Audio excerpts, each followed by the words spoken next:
ሰላም ጤና ይስጥልኝ የሀገሬ ልጆች እንደምን አላችሁ? እንደተለመደው ዛሬም የአፋን ኦሮሞ ትምህርታችንን እንቀጥላለን። በዛሬው ትምህርታችን ከዛሬ ጀምሮ የምንነጋገረው ፕሮናውንስ ኢን አፋን ኦሮሞ ወይም ተውላጠ ስሞች በኦሮምኛ ቋንቋ በመቃሌ ይባላሉ። ከዚህ በፊት በምዕራፍ አንድ ኦዲዮ ቪዲዮ ሁሉንም መደብ የተውላጠ ስሞች ወይም ፕሮናውንስ በመቃሌ ዘርዝረን ተመልክተናቸዋል። ከዛሬ ጀምሮ እንግዲህ እያንዳንዱን መደብ ሰፋ አድርገን ተጨማሪ ምሳሌዎች እና ተጨማሪ አገልግሎቶችን ጨምረን እናያቸዋለን። እንደዚሁም ደግሞ ከዚህ በፊት ያላየናቸውን የተውላጠ ስም አይነቶች ጨምረን እናያለን ማለት ነው። በዛሬው ትምህርታችን የምንመለከተው ሰብጀክት ፕሮናውንስ ወይም ባለቤት ተውላጠ ስሞች ምን እንደሚመስሉ ሰፋ አድርገን እናያለን። ከዚህ በፊት የተማርነውንም ጭምር ማለት ነው። ባለቤት ተውላጠ ስሞች ወይም ሰብጀክት ፕሮናውንስ የሚባሉት እነዚህ ናቸው። እንግዲህ ይህን ሰንጠረዥ ታስታውሱታላችሁ። በብዙ ፎርሙላዎች ቢኤም ወይም በመቃ እያልን ከሱ ስር የምንዘረዝራቸው ተውላጠ ስሞች እንግዲህ ባለቤት ተውላጠ ስም ወይም ሰብጀክት ፕሮናውን ይባላሉ።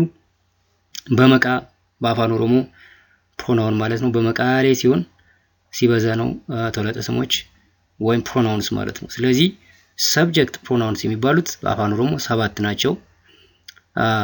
በአማርኛ 8 ናቸው። ከዚህ በፊትም ተነጋግረን እናውቃለን። በአፋን ኦሮሞ አንተና አንቺ ጾታ አይለይም። ለሁለቱም አንድ ቃል ነው የምንጠቀመው።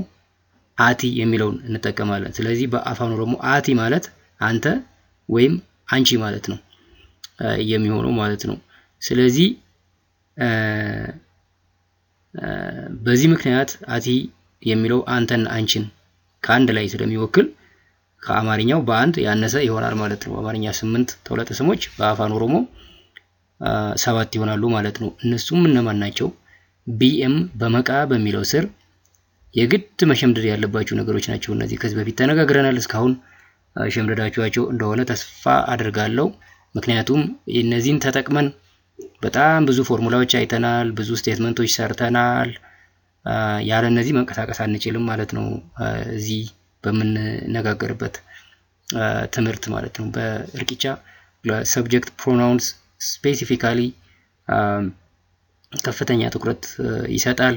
የመጽሐፉ ሽፋን ላይ እንደምትመለከቱት እነዚህ በመጽሐፉ ሽፋን ላይ ትመለከታላችሁ። ያ የተደረገበት ምክንያት ያላቸው የሰዋሰው ሚና እንደዚሁም የቋንቋ ሚናቸው ከፍ ያለ ስለሆነ እሱን ለማመልከት ነው። የግድ መሸምደድ አለባችሁ። ካልሸመደዳችኋቸው አሁንም እንድትሸመድዷቸው አስታውሳችኋለሁ ማለት ነው። አብረን እንበል እናነባቸዋለን። ትርጉማቸውን በእንግሊዝኛ በአማርኛ እንደዚሁ በሰንጠረዥ ላይ እንደምትመለከቱት አለ። አብረንም እያወራን እንነጋገራለን ማለት ነው። እንግዲህ አኒ በአፋን ኦሮሞ አኒ ነው የሚባለው እኔ ማለት ነው። እንግዲህ በእንግሊዝኛ አይ የምንለው ነው። ይሄ ፈርስት ፐርሰን ሲንጉላር ሰብጀክት ፕሮናውን ማለት ነው። እንግዲህ ሰብጀክት ስለሆኑ የምንነጋገራቸው ሁሉም 7ቱም ሰብጀክት ናቸው። አኒ እና ኑቲ ፈርስት ፐርሰን ይባላሉ። ኢሲን እና አቲ ሰከንድ ፐርሰን ይባላሉ። ኢሳን፣ ኢኒ እና ኢሼን ደግሞ ሰርድ ፐርሰን ይባላሉ ማለት ነው። አኒ እኔ፣ አይ ማለት ነው። ይሄ ነጠላ ነው። እንግዲህ አንድ ብቻ አይደለ። እኔ ስትሉ ወደ ራሳችሁ ነው የምታመለክቱት። አንድ ነው፣ ነጠላ ነው። ፈርስት ፐርሰን ሲንጉላር ሰብጀክት ፕሮናውን አኒ ይባላል በአፋን ኦሮሞ ማለት ነው። እኔ ማለት ነው። በአማርኛ የምትመለከቱት ትርጉማቸውን ነው፣ አነባበባቸውን ያው እንግዲህ አብረን እያነበብን እናያለን። አሁን አፋን ኦሮሞ ማንበብ ሪላቲቭሊ እንደቀለለላችሁ ተስፋ አደርጋለሁ። ምክንያቱም ብዙ ብለናል። አፋን ኦሮሞ ቁቤ እንዴት እንደሚነበብ ብዙ የተነጋገርንበት ርዕስ ስለሆነ ማለት ነው። ስለዚህ አኒ እኔ፣ አይ ማለት ነው። ኑቲ እኛ ማለት ነው፣ ወይም በእንግሊዝኛ ዊ ማለት ነው። ይሄ ደግሞ እንግዲህ ፈርስት ፐርሰን ፕሉራል ሰብጀክት ፕሮናውን ማለት ነው። ኑቲ እኛ፣ ዊ። ኢሲን እናንተ ማለት ነው። በእንግሊዝኛ ዩ ነው። ይሄ ደግሞ ሰከንድ ፐርሰን ፕሉራል ሰብጀክት ፕሮናውን ማለት ነው። ኢሲን እናንተ፣ ዩ። አቲ አንተ ወይም አንቺ የሚለውን ሁለቱንም ይተካል። ዩ ማለት ነው። ይሄ ሰከንድ ፐርሰን ሲንጉላር ሰብጀክት ፕሮናውን ሲሆን ማለት ነው። ይሄ ሰብጀክት ኦብጀክት ፖሰሲቭ አድጀክቲቭ የሚለው ዲዛይኔሽን በጣም አስፈላጊ ነው። ምክንያቱም ለእያንዳንዱ የምንወስደው ቅርጽ የተለያየ ስለሆነ ማለት ነው። ስለዚህ እነዚህ ሰብጀክቶች ናቸው። ኢሳን እነሱ ማለት ነው። ዘይ በእንግሊዝኛ። ይሄ ደግሞ ሰርድ ፐርሰን ፕሉራል ሰብጀክት ፕሮናውን ማለት ነው። ዘይ እነሱ። ኢኒ እሱ ማለት ነው በእንግሊዝኛ። ሂ ሰርድ ፐርሰን ሲንጉላር ፕሮናውን ማለት ነው። አንዱ ነው እንግዲህ። ኢሼን እሷ ማለት ነው። ኢሼን እሷ ማለት ነው በእንግሊዝኛ ሺ። ይሄ ደግሞ ሰርድ ፐርሰን ሲንጉላር ሰብጀክት ፕሮናውን ይሆናል ማለት ነው። በምሳሌ እንመልከት። እንግዲህ በምሳሌ ስናይ አረፍተ ነገር ውስጥ እንዴት እንደምንጠቀምባቸው ነው። እንግዲህ ሰብጀክት የሰብጀክት የባለቤትነት ሚና ተጫውተው ነው የምናያቸው እነዚህ ማለት ነው። አሁን አኒ፣ ኑቲ፣ ኢሲን፣ አቲ፣ ኢሳን፣ ኢኒ፣ ኢሼን በዚህ ቅደም ተከተል ከነትርጉማቸው መሸምደድ አለባችሁ ማለት ነው። አኒ ኛታ ነኛዳ፣ እኔ ምግብ እበላለሁ። አይ ኢት ፉድ። አኒ እኔ። አይ ኑቲ ኛታ ኒኛና፣ እኛ ምግብ እንበላለን። ዊ ኢት ፉድ። ኑቲ እኛ፣ ዊ። ኢሳን ኛታ ኒኛቱ፣ እነሱ ምግብ ይበላሉ። ዘይ ኢት ፉድ። ኢሳን እነሱ ማለት ነው። ዘይ። ኢሲን ኛታ ኒኛቱ፣ ይጠብቃል። ኛቱ ነው የሚሆነው። እናንተ ምግብ ትበላላችሁ። ዩ ኢት ፉድ። ኢሲን እናንተ ማለት ነው። ዩ። አቲ ኛታ ኒኛታ፣ ኛታ ታ ይጠብቃል። አንተ ምግብ ትበላለህ። አንቺ ምግብ ትበያለሽ። ዩ ኢት ፉድ። አቲ አንተ ወይም አንቺ ማለት ነው። ዩ በእንግሊዝኛ። ኢኒ ኛታ ኒኛታ፣ እሱ ምግብ ይበላል። ሂ ኢትስ ፉድ። ኢኒ ኛታ ኒኛታ፣ ታ ላልቶ ነው የሚነበበው ለኢኒ። ኢኒ እሱ፣ ሂ ማለት ነው።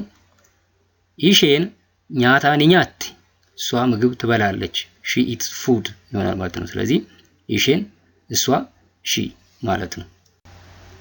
ሌላ ምሳሌ እንግዲህ ሰብጀክቱ ላይ ልዩ ልዩ ሰፊክስ ወይም ቅጥያዎች ስንቀጥልበት የተዛመደ ግን ብዙ ያራቀ ትርጉም ይሰጠናል ማለት ነው።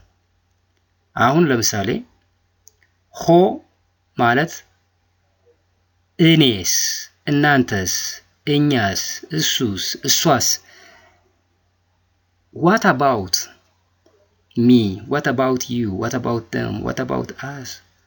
እንደዚህ አይነት ትርጉም የሚሰጥ ቅጥያ ነው፣ ሰፊክስ ነው ሆ ማለት ነው። ስለዚህ ኢሼን ኒፊለት፣ አኒ ሆ እሷ ትመርጣለች። እኔስ፣ እኔስ የሚለው አኒ ሆ ይሆናል ማለት ነው። ጥያቄ ነው። እኔስ። ስለዚህ ከአኒ ላይ ሆን ስንጨምረው እኔስ ይሆናል ማለት ነው። እኔስ። ለሌሎቹም በተመሳሳይ ይሆናል ማለት ነው። ኢኒ ኒፊለታ፣ ኑቲ ሆ እሱ ይመርጣል። እኛስ፣ ኑቲ ሆ እኛስ። ሆ what about us፣ እኛስ። ኑቲ ሆ አቲ ኒፊለታ፣ ኢሳን ሆ አንተ ትመርጣለህ፣ አንቺ ትመርጫለሽ። እነሱስ፣ እነሱስ what about them። ኢሳን ሆ ሆ እነሱስ what about them። አኒ ነንፊለዳ፣ ኢሲን ሆ እኔ እመርጣለሁ። እናንተስ፣ እናንተስ what about you። ኢሲን ሆ ኑቲ ኒፊለና፣ አቲ ሆ እኛ እንመርጣለን። አንተስ፣ አንተስ what about you። አንቺስ what about you። አቲ ሆ ይሆናል ማለት ነው። ኢሳን ኒፊለቱ፣ ኢኒ ሆ እነርሱ ይመርጣሉ። እሱስ what about him። እርሱስ ኢኒሆ ይሆናል ማለት ነው። ኢሲኒ ፊለቱ ኢሼን ሆ ያ ጥያቄ ነው እንግዲህ እናንተ ትመርጣላችሁ። እሷስ what about her እሷስ ኢሼን ሆ ይሆናል ማለት ነው። እንግዲህ ይሄ ሆ የሚለውን ሰብጀክት ፕሮናውን ላይ ቀጥለን እንዴት እንደምንጠቀምበት ነው ማየት የሞከርነው። ሌሎች ቅጥያዎችንም መቀጠል ትችላላችሁ። የተዛመደ ግን ብዙ ያራቀ ትርጉም ታገኛላችሁ ማለት ነው። ለምሳሌ ኢሌ የሚለውን ብትቀጥሉ እኔም አንተም እነሱም የሚለውን አይነት ይሰጣችኋል። ለምሳሌ አኒሌ እኔም ማለት ነው። ኑቲሌ እኛም ይሆናል። ኢሳኒሌ እነሱም፣ ኢሲኒሌ እናንተም፣ አቲሌ አንተም፣ ኢኒሌ እሱም፣ ኢሼኒሌ እሷም ይሆናል ማለት ነው። ሶ በተመሳሳይ ሌሎች የሚከተሉ ቅጥያዎች ካሉ ከሰብጀክት ፕሮናውን ላይ በመቀጠል ስቲል ሰብጀክት እንደሆኑ ግን የተዛመደ ብዙ ያራቀ ትርጉም እናገኛለን ማለት ነው። ሌሎቹን በሚቀጥለው እናያለን። የዛሬውን በዚህ ጨርሰናል። እስከዛው ደህና ቆዩልኝ።